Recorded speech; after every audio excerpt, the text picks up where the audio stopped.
Hello and welcome. I am Dr. Lara, a clinical pharmacist specializing in functional medicine, as well as a certified yoga teacher and Reiki master. I run a truly integrative health coaching practice encompassing functional medicine lab testing, yoga and meditation, and a sprinkling of Reiki energy medicine.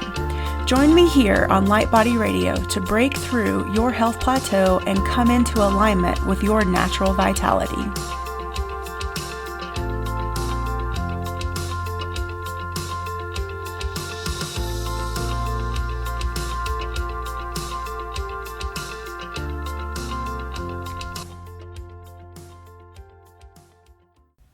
Hello, this is Dr. Lara with Light Body Radio. Welcome to another episode. Today we're going to talk about that pesky snooze button. So, did you know that more than 1 in 3 adults press the snooze 3 times before getting up in the morning? I'll admit, I was once one of them. I don't do it anymore, thank goodness. But more than half of adults in their 20s and early 30s say they hit the snooze button every single morning. And while it's not a huge deal to snag a few extra minutes of shut-eye once in a while, fighting your alarm on a regular basis might actually leave you feeling more tired during the day and affect your sleep at night. So before we dive into some tips and tricks, which are always my favorite part of the episode to help you as much as I can, I want to give you some background about the sleep cycle. So in order to understand why the snooze button can be so detrimental, it helps to have a general idea of your sleep cycle or the stages of sleep your brain cycles through in order to help you rest up and recharge. Ideally, when your head hits the pillow, hopefully you feel drowsy and you begin to nod off. Now, at this point, you're in light sleep, when your heart rate slows and your body temperature starts to drop. After light sleep comes deep sleep. And this stage is super important since it's the period of sleep when your body is hard at work regrowing tissues, building bone, muscle, and strengthening your immune system.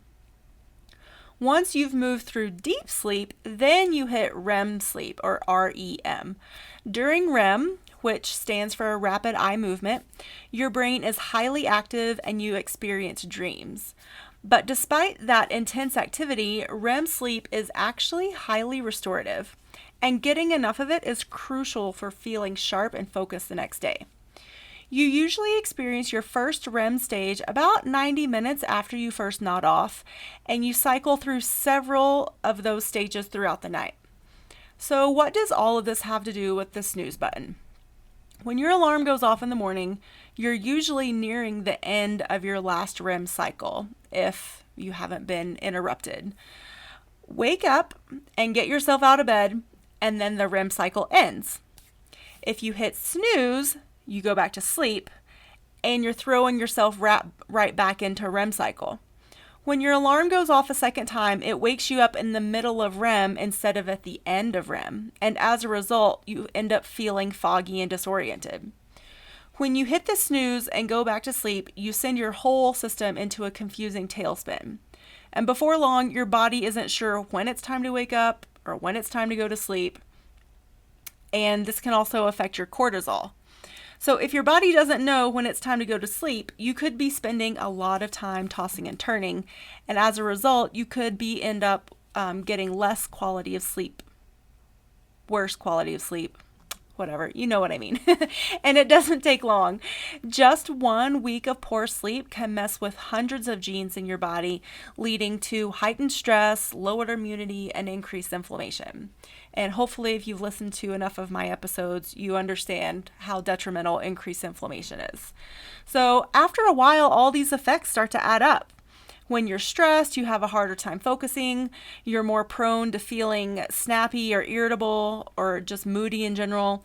When your immune system isn't working at its best capacity, you're more likely to get sick, which could make it even harder for you to achieve quality of sleep. And worst of all, experiencing chronically high levels of inflammation could increase your risk for serious health problems like heart disease, cancer, stroke, and cognitive decline. So I'm going to run through some questions so we can examine what are some of the factors that are influencing why you're hitting the snooze button so much. Are you getting to bed early enough? If you're staying up too late, it's no wonder you want to press a snooze in the morning. Trust me, I know I still don't exactly call myself a morning person, but I was chronically a night owl for many years. And experts agree that most of us do best on 7 to 8 hours of sleep per night, which means that if your alarm starts blaring at 7 a.m., you should be asleep at least by midnight. Are you exercising? Study after study shows that people who are active tend to sleep better than their sedentary counterparts.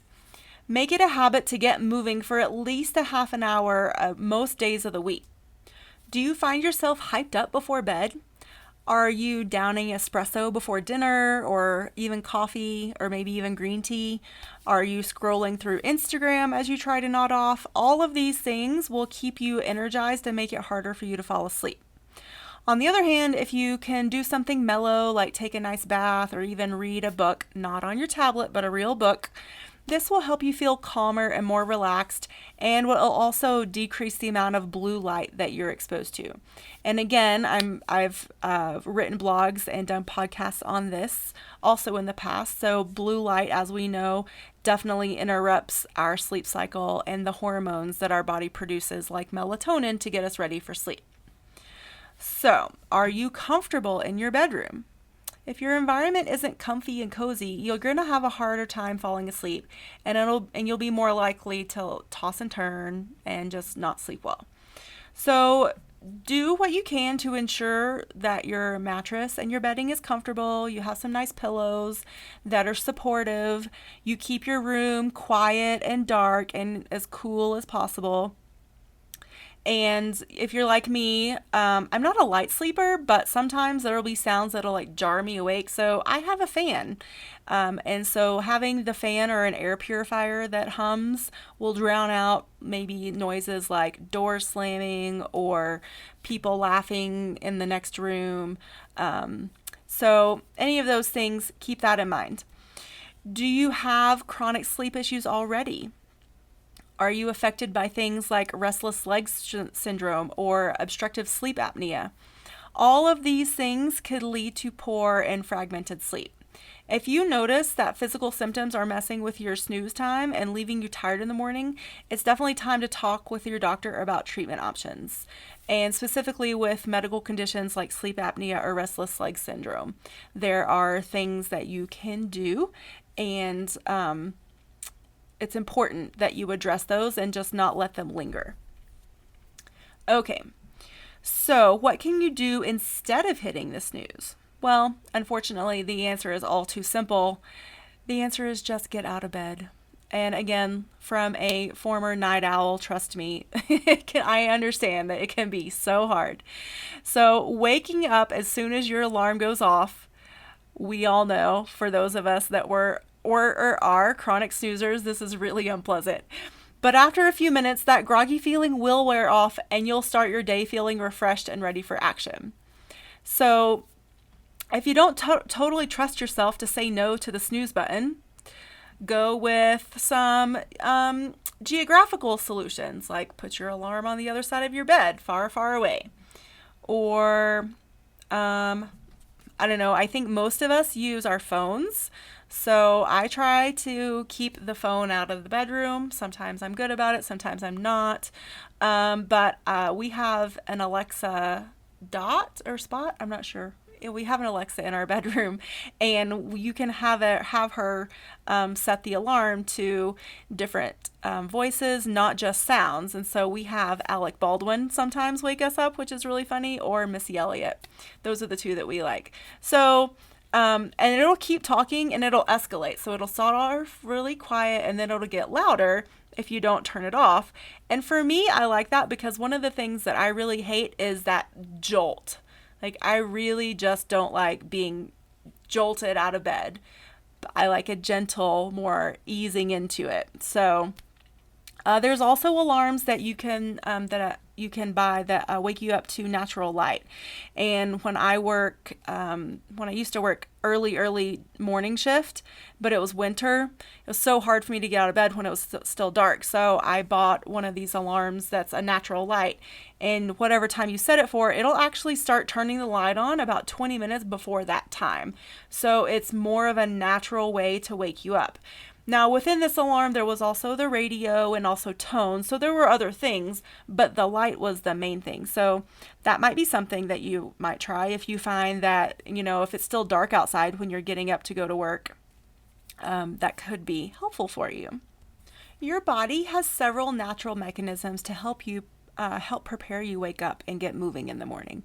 One of these is starting to turn up your core temperature, which makes you feel more alert and less sleepy. And this usually starts about 2 hours before the body feels ready to wake up. If you're not getting enough sleep, your alarm clock is going off while your temperature is still in deep sleep range, then the air in your bedroom can feel punishingly cold, and of course your bed feels nice and cozy and warm.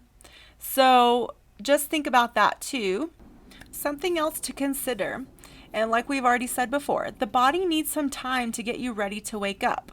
When you first let yourself go back to sleep, your body's thinking, awesome, false alarm, I guess I didn't need to do anything anyway, because we're not getting after all. And so it settles back in, and then the buzzer goes off a second time. And that is your body and your brain getting taken by surprise, resulting in the groggy, fuzzy-headed feeling, which is called sleep inertia. The more you snooze, the more confused your body and brain get.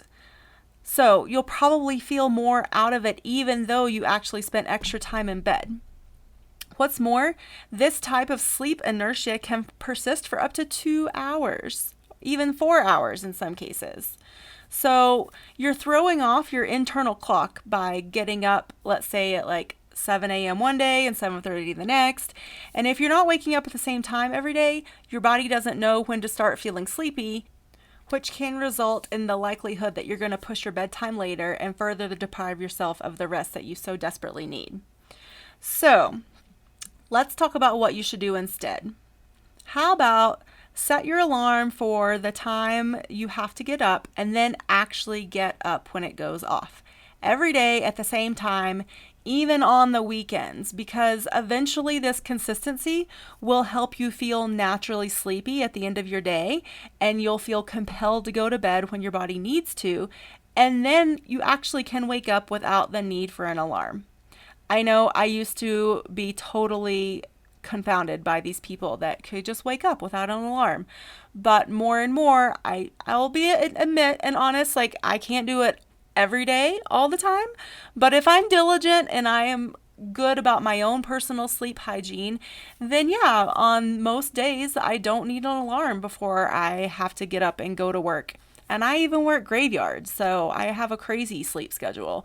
But if I'm diligent and I'm cognizant and I'm really dedicated to it, then I go to sleep when I'm supposed to. I don't expose myself to blue light, and my body naturally sleeps between 6 and 8 hours, and I wake up knowing that with that 8 hours, I still have plenty of time to get up without an alarm and I won't be late. So I hope this was informative. And I think we talked about some tips, whether it was moving the alarm, maybe looking into a different type of alarm, whether it be the light or something kind of funny and entertaining like the Alexa alarms. What else? Going to bed at the same time, waking up at the same time. And really, that is all of the stuff that we should all be doing. That is what our body would naturally be doing, as sort of like the paleo person without all of this EMF and electronics and what has become our typical Western lifestyle. So I hope, again, that this has been informative, that you enjoyed it, and that you learned something. And if you have any questions or comments or want to tell me to go to hell because you're still addicted to your snooze alarm, no problem. I can take it. And I hope to hear from you. if you want to talk about something else or you want to hear me explore something else, definitely leave me some comments or email me. And I look forward to seeing you on the next episode.